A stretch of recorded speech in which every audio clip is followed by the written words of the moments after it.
Why was she always the one singled out? The question lingered in her mind as the morning sun bled across the training yard, a harsh orange glare cutting through the dust that clung to every surface of Fort Phoenix. Her shoulders ached, her lip was cracked from the dry wind, but she stood in formation anyway, hidden in plain sight, her small frame swallowed by the broad-shouldered men around her. 38 recruits left out of 95, day 31, and yet she felt like the real test hadn't even begun. The sergeant's boots hit the ground with sharp rhythm, crunching gravel, throwing tiny clouds into the air with each step. His face was carved by years of combat, his eyes sharp, scanning, waiting. Marcus Kine had a way of making silence feel heavy, and when his gaze fell on her, the weight became unbearable. "Attention," he barked, though no one had moved. Arya Vale shifted half a breath late, her posture a fraction too stiff, deliberate in its imperfection. She wanted to disappear, to seem like nothing, nothing worth nodding, nothing worth trusting, nothing worth fearing. But his contempt cut through anyway. He circled, packing like a predator. "Recruit Vale," he snapped, "step forward." Her boots carried her out of line, the air suddenly thinner. She kept her gaze locked forward, her auburn hair tied in a regulation bun, her uniform hanging just slightly loose. Unremarkable. That was the point. "Tell me," Kine said, voice low but carrying, "why do you think you belong here?" Her reply was steady, rehearsed. "To serve my country, Sergeant." Laughter rippled from the ranks, not loud but sharp enough. Kine leaned in, his shadow cutting across her face. "Your country. You think dragging behind slows no one. You think weakness is free. Every time we wait for you, every time we carry your weight, it costs. And out there," he jabbed a finger toward the distant hills, the dry horizon beyond the fence. "Out there, weakness gets good soldiers killed." Her eyes stayed forward, blank. Inside, though, a different fire burned. She had heard those words before. Weak, liability, burden. Always the same accusations, whispered in different tongues, spoken over different graves. But she gave him nothing, not yet. Kine turned to the others, raising his voice. "This isn't a social experiment. This isn't about quotas or feelings. The enemy doesn't care who you are. They care about breaking you. And she," his voice cut like a blade as he pointed to her again, "is already broken." The silence afterward wasn't silence at all. It was relief, the kind that runs through a crowd when someone else is chosen as the target. They didn't have to bear the weight today. She did. From the corner of her eye, Arya noticed movement. Colonel Diana Brooks stood at the edge of the yard, clipboard in hand, expression unreadable. She shouldn't have been here, not for routine training. But Arya kept her eyes forward, swallowing the questions that bubbled inside her. The yard stayed tense until Kine gave the next order. "Close quarters combat. Let's see who still belongs here."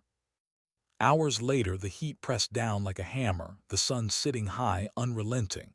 Dust clung to sweat, turning every face into a mask. Pairs formed quickly, an unspoken hierarchy dictating who stood with whom. No one moved toward Arya. No one ever did. "Recruit Torres," Kine called. Miguel Torres stepped forward, shoulders broad, grin sharp, a natural predator. A college wrestler once, proud of it. His eyes found Arya, and she felt the weight of inevitability settle. "You'll demonstrate with Vale," Kine announced. Torres smirked. "Yes, Sergeant." The circle widened around them, recruits stepping back to watch. Kine's tone carried loud enough for all. "Don't worry, recruits. Women get special treatment in my course. Torres, maximum force. Vale, your job is simple. Survive 45 seconds. Laughter uneasy this time. The whistle blew and Miguel lunged. The takedown was brutal. Her body hit the ground, lungs emptying in a sharp gasp. Training took over, slap the ground, absorb what you can, but pain still radiated sharp and immediate. She rose, silent, face unreadable. The second was worse. Her legs swept, body crashing under his weight. Blood warmed her lip, metallic, but her eyes stayed calm, measuring, waiting. Kine's voice snapped. Problem recruit tours. No, Sergeant. He charged again, but this time just for a fraction of a second. Hesitation flickered. Something in her eyes, quiet, watchful, unnerved him. Colonel Brooks noticed. A flash there and gone, but enough. Kine stepped forward himself. Enough. Let me demonstrate a proper takedown. The circle closed in. Dust shifted under boots. Arya stood still, calm, like a figure carved from stone. Kine seized her collar, slammed her down. The ground bit into her cheek, hot and unyielding. His knee ground into her back. Laughter scattered around them, sharp and cruel. This is the real world, Kine said, pressing harder. No mercy, no second chances. Trash knows its place. But then something changed. It was subtle at first. The shift of a shoulder, the twitch of a finger. Colonel Brooks straightened instantly, alarm flickering across her face. Sergeant, stand down, she barked. Too late. Arya moved like water, fluid, controlled. Years of muscle memory hidden under weeks of pretending. She slipped his weight, used his momentum, trapped his arm, and in a blink he was the one gasping. Her frame smaller, slighter, suddenly an instrument of precision. Her forearm locked against his throat, her body perfectly balanced. His face reddened, then paled as pressure cut off his blood flow. Silence, dead, absolute silence. The recruits froze. The woman they mocked, dismissed, ignored, now had the most feared man on base at her mercy. She released him just before he blacked out, letting him crumple into the dirt. Her eyes lifted, no longer vacant, alert, predatory, alive. The yard didn't breathe. Colonel Brooks stepped forward, her voice sharp, commanding, but speaking in a language none of the recruits recognized. Nightshade protocol verified. Status report. Arya's reply came without hesitation, her accent flawless, her tone clinical. Asset secure. Evaluation complete. The recruits stiffened, confusion rippling through the ranks. Brooks saluted. Attention, her voice cracked across the yard. You are in the presence of Major Arya Vale, Distinguished Service Cross recipient, former Ghost Program operative, and your new commanding officer. Gasps, a ripple of disbelief. Arya stood taller, the mask gone. Her uniform no longer looked ill-fitted. It fit her perfectly now, like armor. She scanned the faces, letting silence stretch, letting them feel the weight of what they had revealed over 31 days. Then she spoke, not the quiet, tentative voice they knew, but her own, steady, sharp. For weeks I've watched you, not just your strength, not just your tactics. I watched how you treated one another when you thought no one important was watching, and most of you failed. Some dropped their gaze, others stared back, pale, uneasy. 4 of you showed what matters: integrity when it cost you, courage when no one was looking, leadership without cruelty. She named them one by one, faces flushed, eyes wide. The rest stood in silence, shame heavy in the air. Arya's words landed like measured strikes. You confused cruelty for strength. You believed stepping on others would raise you higher. You were wrong. Special operations is not about domination. It is about judgment, restraint, knowing when to act and when not to. The yard stayed still as stone. Finally she released them, dismissed. But her words lingered, her presence lingered, and for the first time since stepping onto that dusty ground, Arya Vale no longer looked like someone struggling to belong. She looked like someone who had been here all along. How many nights had she imagined this moment, when the mask would finally come off? And yet, standing in the echo of silence after the recruits had dispersed, Arya felt no satisfaction, only a familiar heaviness. The dust still hung in the air from Sergeant Kine's collapse. She could see the boot prints where his weight had pressed her into the ground. She touched the side of her cheek, still gritty with dirt, and for just a breath she wasn't here.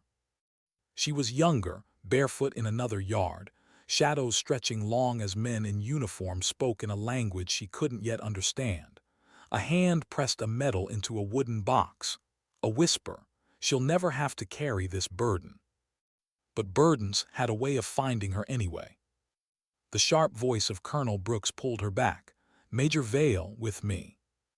They crossed the yard together, the colonel's stride crisp, her clipboard now tucked under one arm. No words passed between them until they reached the command building, its gray walls rising like a block of stone at the heart of Fort Phoenix. Inside, the air was cooler, fluorescent lights buzzing faintly above. A guard snapped to attention as the two women passed. Arya's boots felt heavier with each step, though her face gave nothing away. They entered a briefing room, bare walls, long table, 2 chairs. A pot of stale coffee sat untouched in the corner. The colonel gestured for Arya to sit. "You held it longer than expected," Brooks said, breaking the silence. Arya sat straight, hands folded. "You told me to endure, I endured." Brooks studied her for a moment, eyes narrowing. 31 days of humiliation. Most people would have cracked. Arya's gaze didn't shift. "With respect, Colonel, I've endured worse, much worse." For a long moment, Brooks didn't respond. Then she sat across from Arya, sliding a sealed folder onto the table. "General Stone wants your preliminary assessment tonight." Arya's eyes flicked to the folder, but she didn't touch it. "I'll write it." "No," Brooks said softly. "She wants to hear it." The room grew still. Arya's jaw tightened, though she kept her voice even. "The program is broken. They are producing soldiers who mistake cruelty for leadership, who confuse conformity with loyalty. In combat, that kind of thinking gets people killed." Brooks leaned back, arms crossed. "And the recruits?" "4 are worth keeping," Arya replied. "The rest aren't ready, some never will be." "And Sergeant Kine?" Arya's eyes flickered for the first time, something sharp behind them. "A sadist in uniform is still a sadist. He should never wear command again." Brooks nodded slowly, as though confirming something she'd already believed. Silence fell again. But Arya wasn't finished. Her words came measured, deliberate. "You wanted to see how far I'd let them push. You wanted to watch me break. I didn't, but the truth is—" She stopped, exhaled, searching the air for something she couldn't quite name. "Every day I thought about it. Every insult, every shove, every time I hit the ground and had to get back up, part of me wanted to let it be over. Just quit. Just stop." Her hands tightened against each other. "But then I remembered what it would mean. What it would prove for every woman who came after. If I quit, they would say they were right all along." The colonel's expression softened, but she said nothing. Arya let the silence stretch. Then her voice dropped lower, quieter. "I can take the pain. I've taken worse. What I can't stand is knowing they'll keep teaching cruelty as strength if no one stops it. And sooner or later, some kid out there will die because of it." For the first time, Brooks leaned forward, her voice firm. "That's why you were chosen, Major. You understand what it means to be underestimated.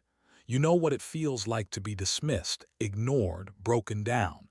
And you know how to rise from it. That's what they need to see." Arya's eyes drifted to the sealed folder on the table.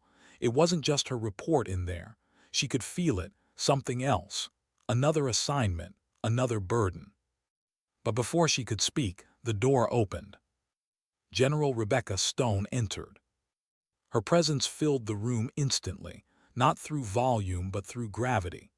Silver hair pulled back in a bun, sharp uniform pressed to perfection, eyes that had seen every trick and every lie the military could offer. She carried authority not like a weapon, but like a mantle she had long since accepted. "Major Vale," the general said, her voice even, "stand." Arya rose to her feet, spine instinctively straightening. "At ease," Stone added, though nothing about Arya's posture softened. The general walked to the head of the table, setting down another folder, thicker, worn.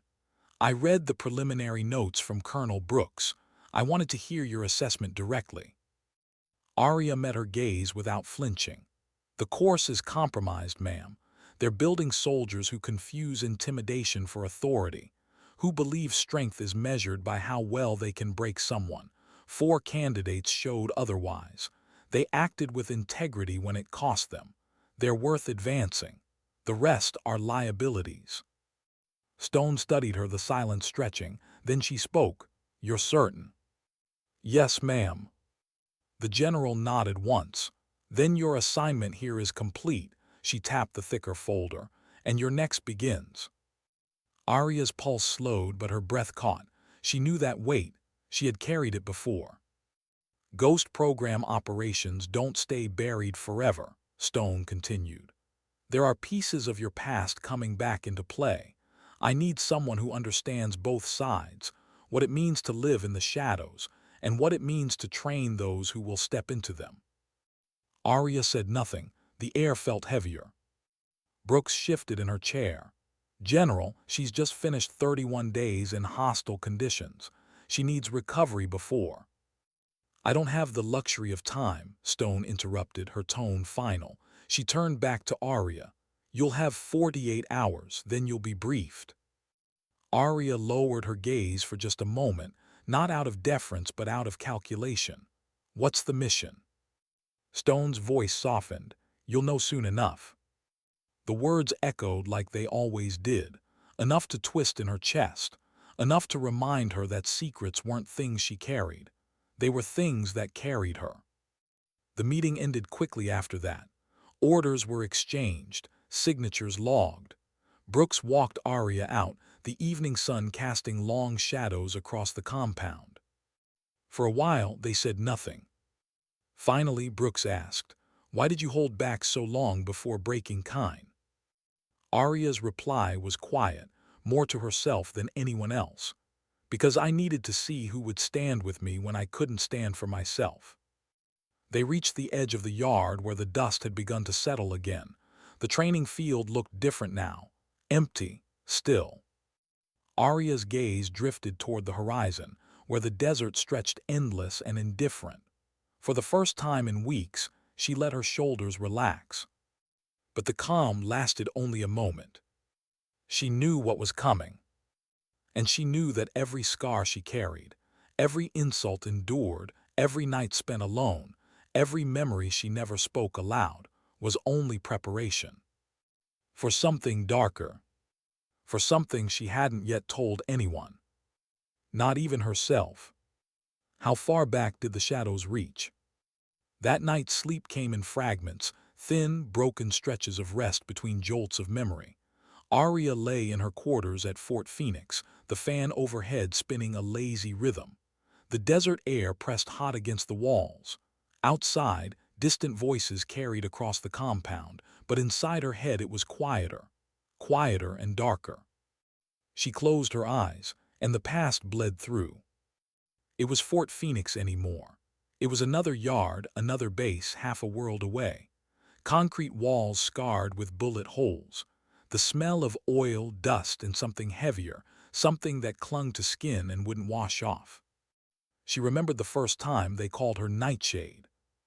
It was supposed to be a code name, a label for missions no one would admit existed, but names carry weight, and that one clung to her like a second skin. Silent, poisonous, unseen until it was too late. Vale, the voice had been sharp, clipped. Captain Armitage, her handler then, stood in the doorway of a dimly lit briefing room. "Pack light, 36 hours, you move at dawn." She had barely finished her qualification course before being swallowed by the program. There was no graduation, no ceremony. Just a door that opened once, and once you stepped through, it never opened the same way again. The mission had been buried in layers of secrecy, but she could still feel every second of it. A dusty town on the edge of nowhere. A man with too many guards. A target not because of what he had done, but because of what he planned to do. She was told only what she needed to know. The rest didn't matter. Except it did. She could still feel the coarse weave of her scarf as she pulled it tighter around her face. The weight of the rifle in her hands, heavier than it should have been for someone her size, but steady. Always steady. The memory snapped forward like film burned through a projector. The rooftop, the heat of the sun on her neck, her eye pressed against the scope. Her breathing slowed, her world narrowed. And then the moment. One pull of the trigger, one life extinguished. But it wasn't the shot that haunted her. It was the sound that followed, a scream from the window below, high-pitched, fragile, a child's voice. She hadn't been told the target had a daughter. No one had told her there would be eyes that young staring up at the sky, searching for the source of thunder. Arya had pulled back from the rifle, stomach turning, but the mission had continued. Extraction, debrief, another layer of silence pressed over the memory. But silence didn't erase, it only buried, and what is buried does not stay gone. She opened her eyes back in her quarters, staring at the ceiling fan. Her pulse had quickened, though her body hadn't moved. Even now, years later, she could hear that voice, could see that window. And she wondered, not for the first time, if that child still dreamed of shadows. The knock on her door was soft, hesitant. She sat up instantly, mask sliding back into place. "Enter," she said.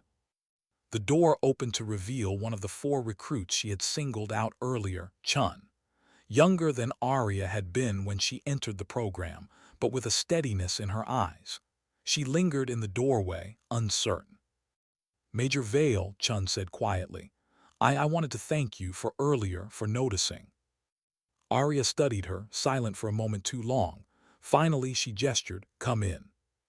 Chun stepped inside, standing stiffly at attention until Arya motioned for her to relax. "You didn't need to thank me," Arya said. "You did the right thing, that's all that matters." Chun's mouth tightened. It didn't feel like it mattered then.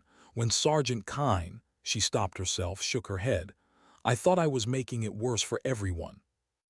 Arya leaned forward slightly. "That's the point. Doing the right thing doesn't always feel right in the moment. Sometimes it feels like you're standing alone. Sometimes it feels like you're being buried." Her voice softened, almost slipping into reflection. But people reveal who they are in those moments, not when the cameras are on, not when the medals are handed out, in the quiet, in the dirt. Chun nodded, though her eyes still carried questions. Questions Arya wouldn't answer. Not yet. After Chun left, Arya sat in the quiet again, the echoes of memory pressing heavier than before. The ghost program had taught her many things. How to disappear in a crowd, how to dismantle a rifle blindfolded, how to hold her breath until her lungs screamed and her body shook. But the hardest lesson wasn't tactical. It was how to carry silence. Because no matter what the mission required, no matter what it cost, she couldn't tell anyone. Not family, not friends, not even the people who trusted her most. And silence has a weight. The next day at Fort Phoenix, the recruits gathered again, eyes still uneasy around her. The 4 she had chosen stood taller, though uncertainty lingered in their posture. The rest avoided her gaze. She scanned them, noting everything. The way Miguel Torres couldn't look at her. The way others whispered when they thought her back was turned. The way the yard felt different now, like the air itself was charged. But she didn't address them, not yet. Instead, her thoughts drifted back again, to another mission, another silence. This one had been colder. A city of concrete and steel, where snow turned black from exhaust. She had moved through it like a shadow, her breath freezing in her mask, her footsteps silent. The target had been different this time. Not a man of war, but a man of whispers. Information broker. Dangerous not because of what he held, but because of what he might sell. The mission had been clean. Too clean. She had walked in and out unseen, the kind of operation that earned a commendation no one would ever see. But the silence afterward had been unbearable. Days without speaking, nights without sleeping, weeks of wondering if the person in the mirror was still hers or if she had become someone else entirely. Arya returned to the present, the desert sun pressing down again. She wondered how many of these recruits, how many of anyone, could ever understand what it meant to live like that, to carry secrets like scars no one could see. Colonel Brooks approached from across the yard, clipboard in hand as always. She studied Arya for a long moment before speaking. "Ghosts don't rest easy," Brooks said softly just for her. Arya didn't answer. She didn't need to. Because the truth was written in the lines of her face, in the silence between her words, in the weight she carried each time she closed her eyes. The ghost program wasn't just part of her past. It was a shadow that would follow her into every mission, every command, every breath. And the worst part, she wasn't sure she wanted to let it go. Why did silence weigh heavier than shouting? The yard was too quiet the next morning. Usually, dawn brought barked orders, boots striking in rhythm, voices rising in cadence. Today, the sound was muted, uncertain. The recruits stood at formation, 34 of them now, 4 chosen to stay, 30 waiting for reassignment. Miguel Torres shifted his weight, arms folded too tightly across his chest. He didn't look at Arya. None of them did. The air carried the sting of humiliation, the kind that burns deeper than bruises. Arya stepped forward. Her posture was different now. No more slight slouch, no more half-second delay in her movements. She stood tall, shoulders squared, eyes steady. The transformation unsettled them as much as the reveal itself. "At ease," she said. The command wasn't loud, but it carried. The recruits shifted, the sound of boots against dirt breaking the tension.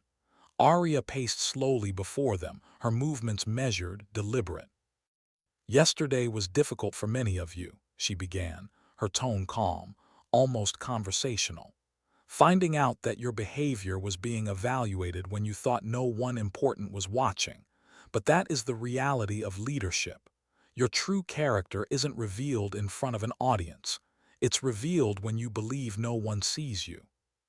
Her words settled over the group like dust, sticking, clinging. She stopped in front of one recruit, a tall man whose jaw was clenched tight. "Tell me, Recruit Harris, when you mocked Vale when you thought she was weak, did it make you stronger?" Harris swallowed hard. "No, ma'am." Arya studied him. "Then why did you do it?" His answer came slower, quieter. "Because everyone else did." Arya's voice softened, but the edge remained.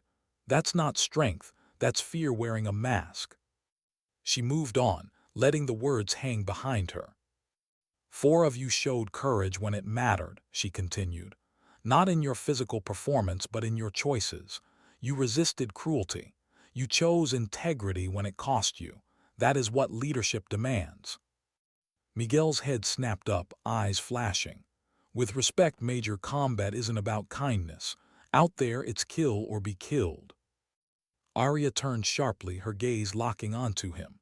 The yard froze, all eyes shifting between them. "You're right," she said. "Combat is brutal. It demands speed, precision, and sometimes killing without hesitation. But do you know what it demands first, Recruit Torres?" He didn't answer. "Judgment," she said. "Because the wrong bullet, the wrong strike, the wrong moment of cruelty doesn't just kill the enemy. It kills civilians. It kills teammates. It kills the very thing you're supposed to be protecting." The silence that followed was thicker than before. Arya's voice lowered, intimate now. "I've seen men who thought like you, men who believed cruelty was the same as strength, and I've seen the graves they left behind." Miguel looked away, his jaw tight, his pride colliding with something heavier he didn't want to name. Colonel Brooks stepped forward then, her clipboard under one arm, her voice carrying. "You have 48 hours before reassignment orders are finalized. Use them wisely. Reflect. Consider whether you want to keep carrying the habits you revealed here, or whether you're willing to unlearn them." The formation dissolved slowly, recruits dispersing across the yard. The 4 Arya had chosen lingered, waiting for her signal. She gave a slight nod, and they followed her toward the shade of the overhang at the edge of the field. They stood awkwardly, unsure of what came next. "Do you know why I chose you?" Arya asked, her eyes moving from face to face. Recruit Chun shifted, speaking first. "Because we helped when others didn't." Arya shook her head. "Not exactly. I chose you because you acted without expectation. You didn't help because you thought it would be noticed. You didn't stand up because you thought it would earn you points. You did it knowing it might cost you. That is leadership. A young man among them, Williams, the one Chun had defended weeks earlier, frowned. But if the system rewards the opposite, what's the point? Arya studied him carefully. His voice carried the raw frustration of someone who had endured too much ridicule and too little recognition. The system is flawed, she admitted, but the mission is. Out there, beyond these fences, the enemy doesn't care about rank, politics, or egos. They care about weakness. And real weakness is arrogance. It's cruelty. It's the inability to see past yourself. Her words landed heavy, but she didn't soften them. These four needed truth, not comfort. After dismissing them, Arya lingered at the edge of the yard, watching the sun drop lower in the sky. The desert painted itself in oranges and reds, shadows stretching long. The wind carried the faint sound of laughter from the barracks, though none of it reached her. She thought again of Tors, of Harris, of the dozens of recruits who had seen her as disposable until the moment they realized who she was, and she wondered, would they change? Or would they carry their shame like a hidden wound, letting it fester? That night the answer began to show. The mess hall buzzed with uneasy energy. Conversations were quieter, glances sharper. Some recruits sat in tight clusters, whispering, while others ate alone, heads bent low. Arya entered without ceremony, tray in hand, and the room fell into an awkward hush. She felt their eyes, the weight of their shame pressing against her back, but she moved calmly, deliberately, choosing a seat near the center of the room. One by one, conversations resumed, tentative, halting. Then Miguel stood. His tray clattered onto the table, his voice sharp enough to cut through the noise. So this is how it works now. We pretend we weren't lied to. We pretend the last month wasn't some kind of sick game. The room went still again. Arya didn't look up. She continued cutting her food with slow precision. Miguel's voice rose. You humiliated us. You made us look like fools for what? Some test, some. Sit down, Tors. Her voice was quiet, dead quiet, but it carried. Miguel froze. Arya lifted her eyes, calm, steady. If you think your humiliation was the lesson, you haven't learned anything. The silence stretched long, suffocating. Finally, Miguel dropped back into his seat, his pride wounded more than any punch could have managed. The recruits' eyes darted between them, unsettled. Arya finished her meal in silence, then rose, leaving her tray neatly stacked. She walked out of the mess hall without another word. But her words lingered in the air behind her. That night some recruits whispered of her with resentment, others with awe, a few with both. And slowly fractures began to appear. Groups that had once mocked together now split. Some avoided her, some sought her out. Some lay awake in their bunks, replaying every moment of the last month, every word they'd spoken when they thought it didn't matter. For Arya, it was all the same. Because in the end, she knew the truth. Most of them would leave Fort Phoenix unchanged. But a few, just a few, might carry something different into the future. And sometimes, in war, a few is enough. What happens when the silence of one mission bleeds into the next? The desert had barely cooled when the summons came. Arya left the barracks before dawn, her boots crunching against gravel, the compound still cloaked in gray twilight. The recruits were sleeping or pretending to. She knew they were awake enough to notice her absence, to wonder. She didn't look back. Inside command headquarters, the air hummed with quiet electricity. Generals didn't hold meetings at this hour unless something mattered, something urgent. Colonel Brooks met her at the entrance, clipboard in hand as always, though her eyes betrayed a tension the paper couldn't hold. She's waiting, Brooks said simply, gesturing to the secured wing. Arya followed the narrow hallway until the doors opened into a briefing room far different from the stark spaces she'd known. This one was warm, almost deceptively so.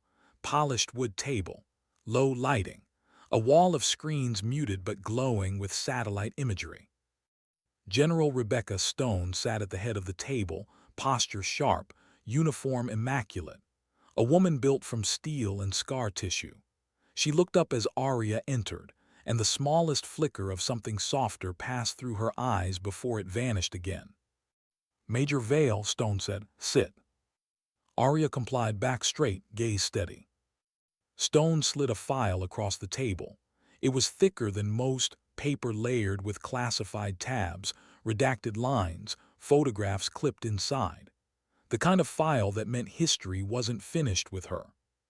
"You've been out of the Ghost program for 2 years," Stone began.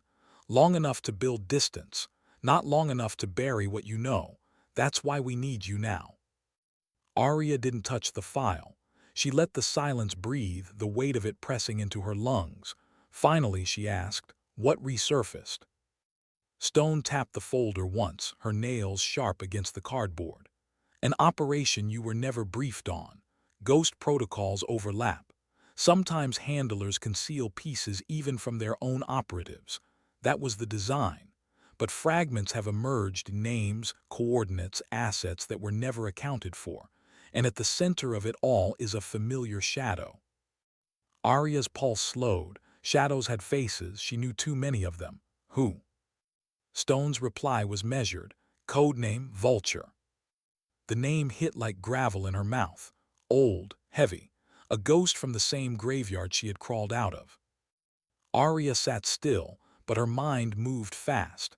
She remembered a briefing years ago, fragments of chatter about an operative too reckless, too brutal even for ghost standards. A man who bent missions to his will, who left collateral where none was tolerated. And then, abruptly, he was gone.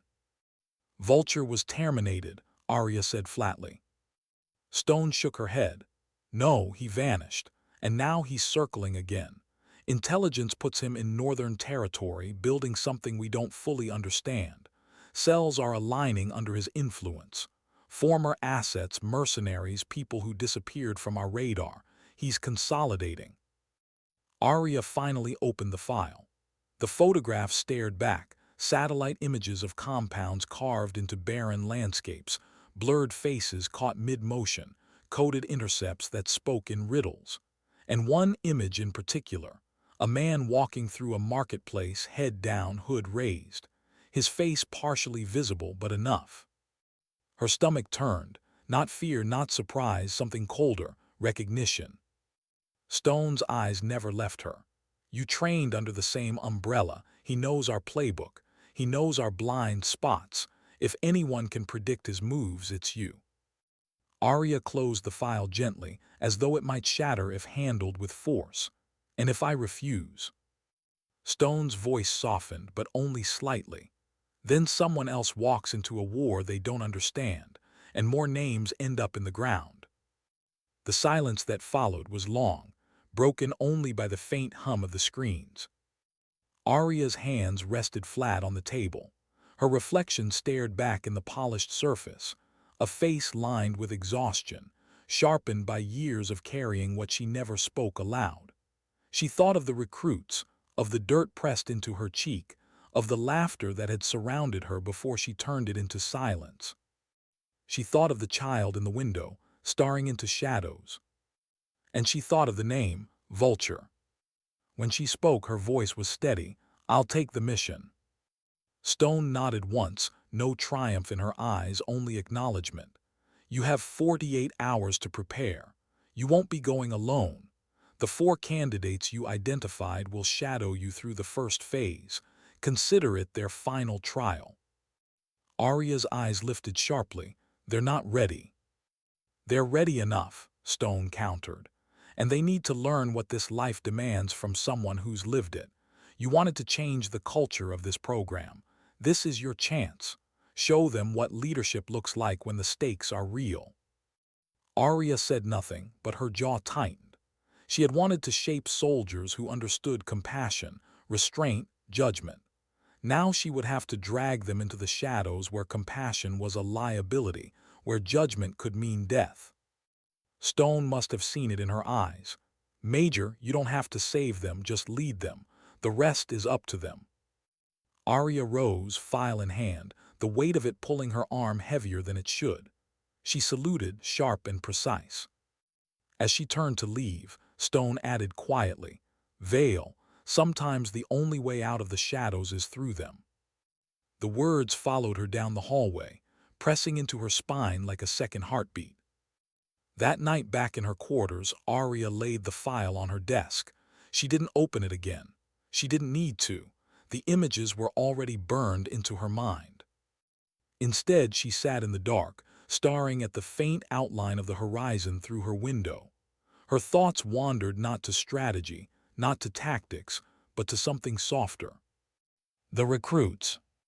Chun's steady courage, Williams's quiet loyalty, the others who had stood against mockery when it cost them. They didn't know what they were walking into. They thought the last month had been a trial. They didn't understand that the real test was silence. The silence that came after a mission, when the world moved on and you were left alone with what you'd done. Arya closed her eyes, resting her head against the back of the chair. For a moment, she let herself feel it. The ache of being underestimated, the burden of being unseen, the pull of shadows that never truly let go. And then she pushed it down again. Because tomorrow, the recruits would stand before her, and she would need to be more than the soldier who survived the Ghost program. She would need to be the leader they had never had. Somewhere in the distance, a coyote howled. The desert carried the sound like a warning. Arya opened her eyes, whispering words meant only for herself. Sometimes, the hardest missions aren't the ones that break you. They're the ones that force you to remember who you are. And for the first time since the mask had dropped, she wasn't sure which was harder, being underestimated or being seen. Why did the news feel heavier than their packs? The announcement came just after sunrise, when the desert light was still soft, painting the yard in pale gold. The 4 recruits stood at attention, unsure why they'd been summoned, while the rest watched from a distance with curiosity edged by resentment. Arya stepped forward, her uniform sharp, her voice carrying without effort. "You 4 have been selected to accompany me on a live operation," she said, steady and unyielding. "This is not a training exercise. This is not a simulation. This is the real thing. You'll operate under my command and Colonel Brooks's oversight. The decisions you make in the next 72 hours will define whether you belong in this program or not at all." Shock rippled through the ranks. The 4 chosen recruits stiffened, caught between pride and dread. Miguel Torres barked out a laugh from the back.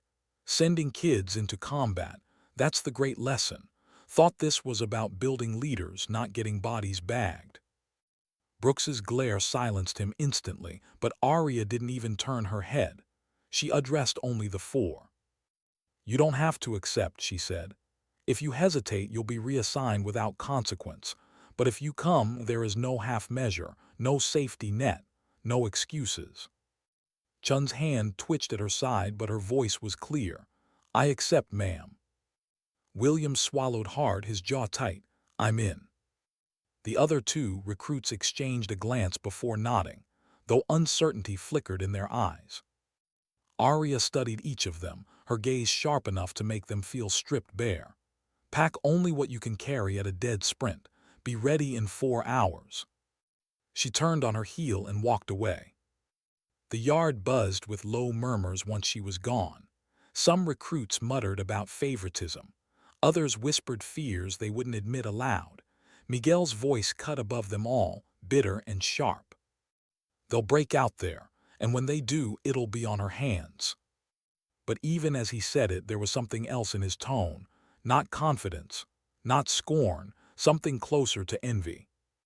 Inside the barracks, the chosen 4 scrambled through their gear. Bags opened, boots laced, weapons checked and rechecked. Each movement carried tension, the weight of knowing this wasn't a drill anymore. William sat on the edge of his bunk, hands trembling slightly as he disassembled his rifle for the 3rd time. "She can't really mean combat," he muttered. Chun looked up from her pack, Then what else could she mean? The youngest of the group, Davis, sat frozen, staring at his empty hands. "We're not ready for this," he whispered. Chun zipped her bag with finality. "No one's ever ready, that's why it matters." The fourth, Alvarez, said nothing. He packed in silence, his movements efficient, his eyes hard. 4 hours later they assembled at the airstrip. The rotor wash from the waiting helicopter kicked dust into the air, stinging their eyes. Colonel Brooks stood off to the side, clipboard still in hand but unused now. Her gaze lingered on Arya, a silent exchange passing between them. Arya faced the recruits, her voice cut clean through the roar of the rotors. "This isn't about proving yourselves to me.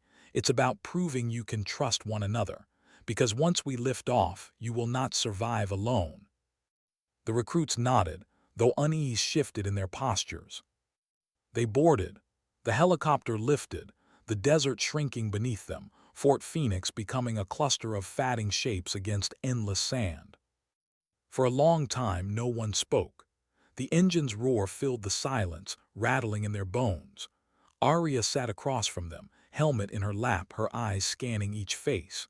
She could see it all: Chun's controlled breathing, Williams's clenched jaw, Davis's darting eyes, Alvarez's rigid stillness. She remembered her own first flight. Different place, different mission, same weight pressing down. She had been younger than them, less prepared. But the Ghost program didn't wait for preparation. It consumed you before you even knew you were inside it. She leaned forward slightly, her voice cutting through the noise without needing to rise. "Fear isn't weakness, it's information. Listen to it. Let it sharpen you, not freeze you. The ones who survive aren't the fearless. They're the ones who move anyway." Her words settled over them, heavy but grounding. Hours later, the helicopter descended into a remote outpost carved into rocky terrain. Fewer soldiers here, fewer eyes. The kind of place where missions began and ended without ever existing on paper. Inside the small operations tent, maps covered the walls, lines drawn in red and black ink. A digital feed flickered with satellite images. A single table held their gear: comms, weapons, encrypted tablets. Arya gathered them around. "This is the edge of controlled territory," she explained, tracing a finger along the map. "Beyond this line, you're outside the wire. No backup, no cavalry, just us." Davis shifted nervously. "And the objective?" Arya's eyes held them steady. "We're gathering intelligence.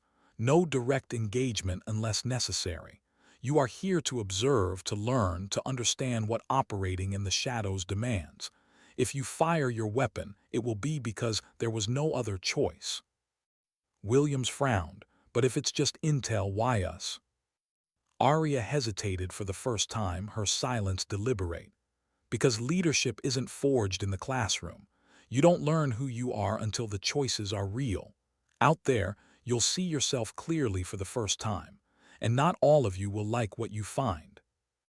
The recruits exchanged uneasy glances. Night fell quickly in the mountains. They moved to their assigned quarters, but no one slept easily. Chun lay awake, staring at the ceiling, replaying Arya's words. Williams cleaned his rifle again and again, the motions mechanical, a shield against his thoughts. Davis sat with his head in his hands, whispering prayers no one else could hear.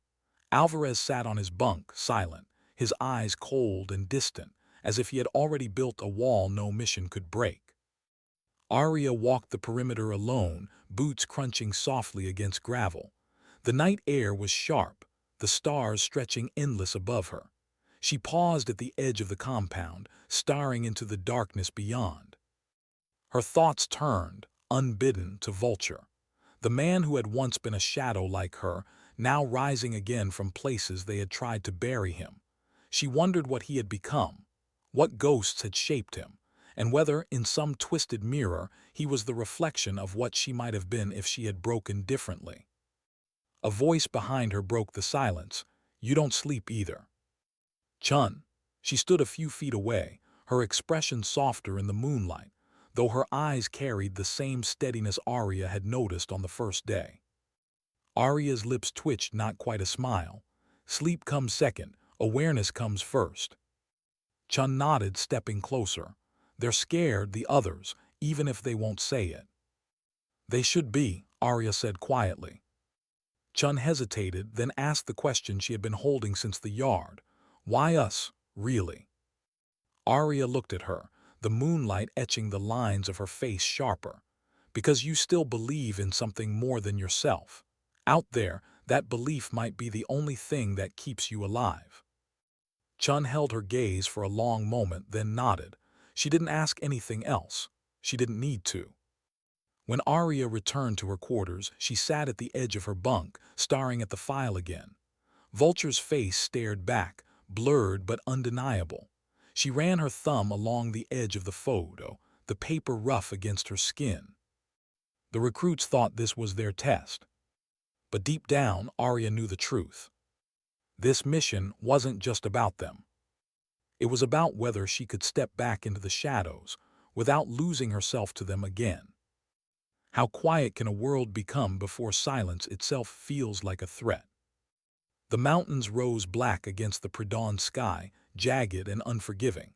Their ridgelines cut sharp shapes across the fading stars as Arya led the 4 recruits through terrain that swallowed sound.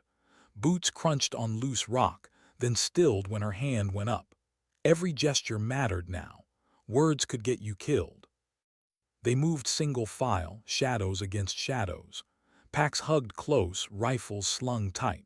Breath fogged faintly in the chill air, then disappeared into the dark. Arya crouched at the crest of a ridge, raising her binoculars. Below, a valley opened wide, a scatter of stone houses, smoke rising faintly from chimneys, figures moving in the dim light. A normal village at first glance.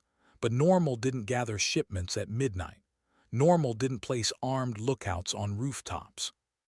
She passed the binoculars to Chun. No words, just a look that said, see for yourself.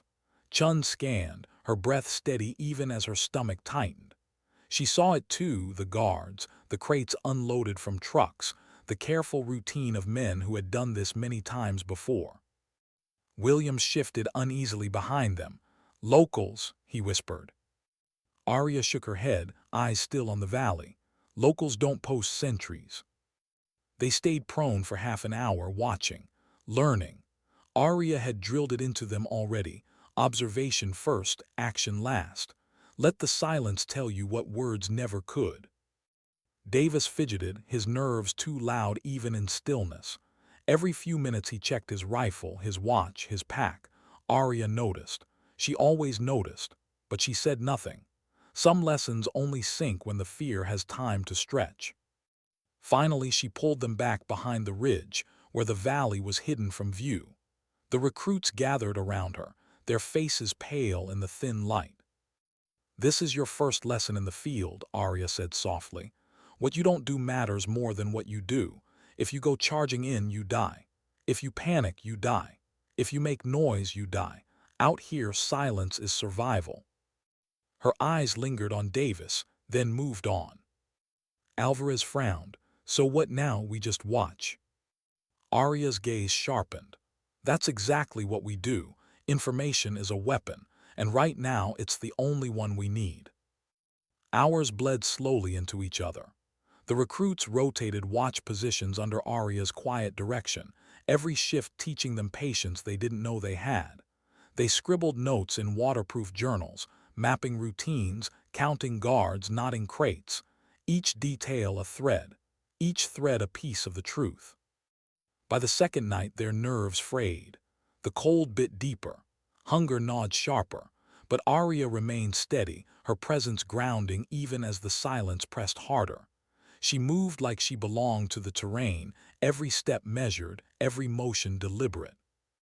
And then on the third night, the silence broke. A slip. Davis's boot struck a loose stone, sending it tumbling down the slope. The clatter echoed sharp in the valley air. Every head snapped toward him, hearts hammering. Arya's hand shot up instantly, freezing them in place. Below, one of the guards paused, his posture stiffening. He scanned the ridge, eyes narrowing into the dark. The recruits didn't breathe. Arya's hand shifted to her rifle, but she didn't aim. Not yet. She watched the guard's shoulders, his breath, the slight angle of his head. Years of reading bodies, of knowing when suspicion turned to certainty. Finally, the man spat into the dirt and turned back toward his post. The recruits exhaled in unison, the sound shaky, uneven. Arya's gaze stayed locked on Davis, who stared at the ground, shame heavy in his chest. She didn't reprimand him. She didn't need to. The silence had done it for her. Back at their observation point, Williams finally spoke, his voice low. "What are they moving down there?" "Weapons." Arya shook her head. "Not weapons, supplies, communications equipment, medical stock. That's what makes it dangerous. Guns draw attention. Logistics keep wars alive." Her words hung in the cold air. Hours later, as dawn broke, Arya pulled the recruits back into the rocks, where they huddled around a small map. Her finger traced routes through the valley, narrow paths threading between patrols. "We're moving closer tonight," she said. "Inside their circle, that's when you'll learn the second lesson." Chun frowned. "Which is?" Arya folded the map, tucking it away. "That being unseen doesn't mean being invisible. It means knowing exactly where the eyes are looking and never being there." The night stretched thin. They moved silently, slipping between shadows, every sound amplified in their own ears. A dog barked once in the distance and every heart clenched. But Arya never faltered, and they followed her because the alternative was being lost. They reached a ruined wall overlooking the compound. Close enough now to see faces clearly, to hear the low murmur of voices. Arya gestured for them to settle, eyes sharp. They scanned, recorded, memorized. Hours passed. Patience was the mission. Then movement. A new figure emerged from a vehicle, his presence shifting the rhythm instantly. Guards straightened, voices lowered, respect or fear. Arya lifted her binoculars. The man's hood slipped back just slightly, enough for her to see the line of his jaw, the sharp cut of his nose. Her blood went cold. Vulture. The recruits didn't know the name. They didn't know the weight, but Arya felt it press against her chest like a stone. She lowered the binoculars, forcing her face into calm. She couldn't let them see, not yet. Instead, she whispered the only order that mattered.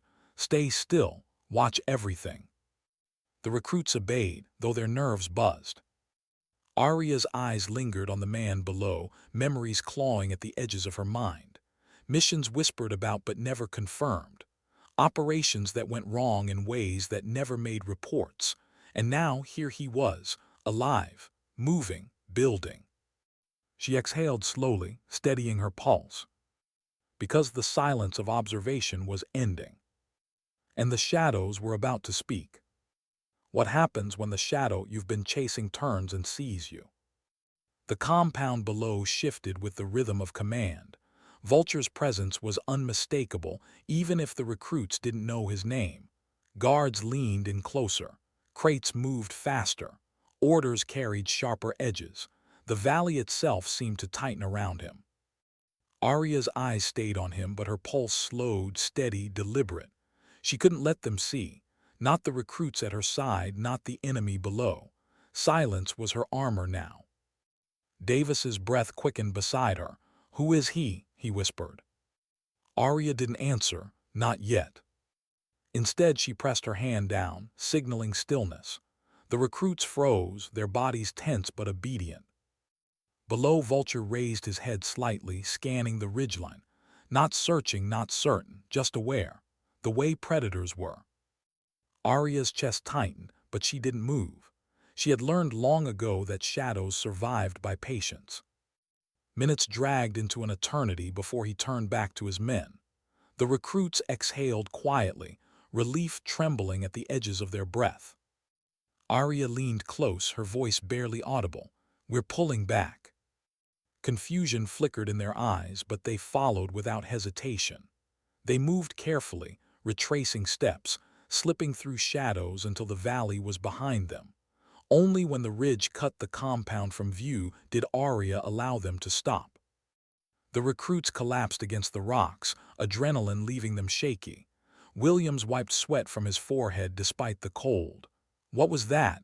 He looked like he knew. Arya remained standing, scanning the horizon. He always knows. Chun frowned. Who is he? Arya finally turned, her gaze sharp enough to cut. Codename Vulture, former ghost program. He doesn't follow rules. He doesn't value restraint. And if he saw us tonight, none of you would have made it back here. The recruits froze. The weight of her words pressed heavy. Ghost program. Even without the details, they understood enough to feel the danger in their bones. Alvarez broke the silence, his voice edged with defiance.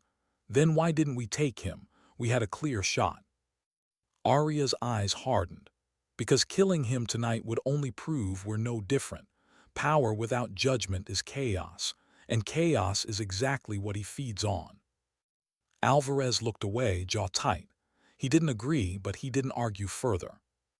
Arya let the silence linger, then crouched among them. This is the second lesson, restraint.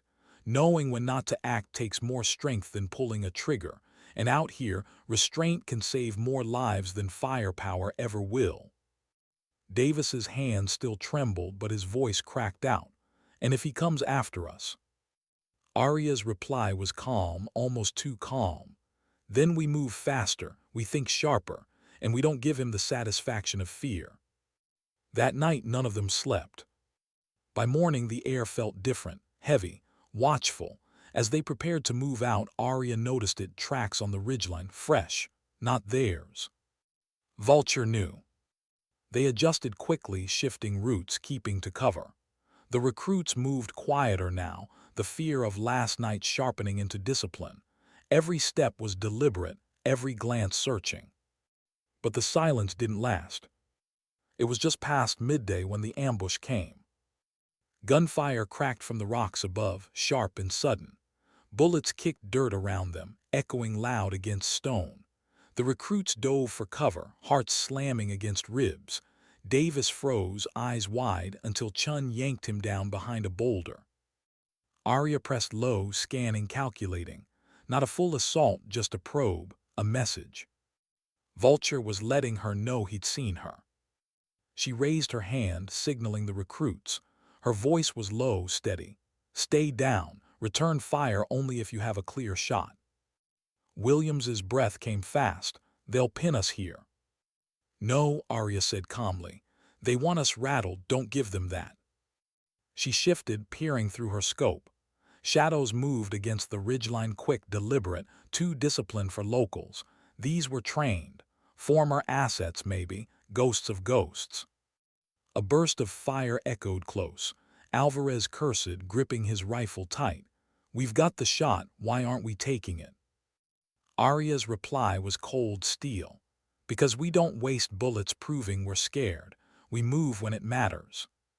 For 10 long minutes the firefight pressed around them. Then, as suddenly as it began, it stopped. The silence that followed was louder than the gunfire had been. Chun's voice was barely above a whisper. Why would they stop? Arya lowered her rifle. Because this was never about killing us. This was a message. He wanted us to know he's watching. The recruits exchanged uneasy glances, the weight of what she wasn't saying pressing heavier than what she had. That night, under a thin blanket of stars, Arya sat apart from them, staring into the dark. She could feel Vulture out there like a shadow circling just beyond sight. He could have ended them today. He hadn't. That meant something. A game, a warning, or something worse. The recruits sat in a tight cluster nearby, whispering low. Davis's voice carried, thin and shaking. We're not going to survive this. We're not. Chun cut him off, firm but quiet. We will, because she's still standing, and if she's not afraid, we don't get to be either. Arya closed her eyes, letting the words sink in. Not because she believed them, but because they reminded her why she carried the weight she did. By dawn, the mission was clear. They couldn't take Vulture here. Not yet. Their orders were to return with intel, not trophies. Arya led them back through the mountains, every step sharp, every sense alert. They reached the outpost 2 days later, exhausted, bruised, but alive. Colonel Brooks met them at the edge of the compound, relief flickering in her eyes before discipline masked it. General Stone waited inside the tent, hands clasped behind her back, gaze steady. "Report." Arya stood tall, her voice even.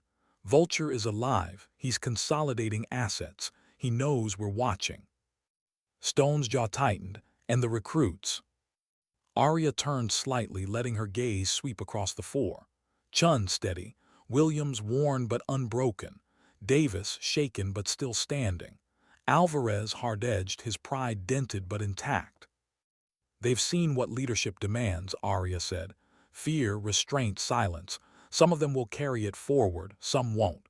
But they've seen it now, and you can't unsee truth." The general nodded once, her eyes sharp. "Then the mission is only beginning." Arya stepped outside, the sun high, the desert stretching endless around her. The recruits lingered behind, their eyes following her, still uncertain of what they had just endured, of what it meant. She didn't speak to them. She didn't need to. Because the lesson had already been written in silence, in restraint, in the dirt pressed against their cheeks when the bullets came.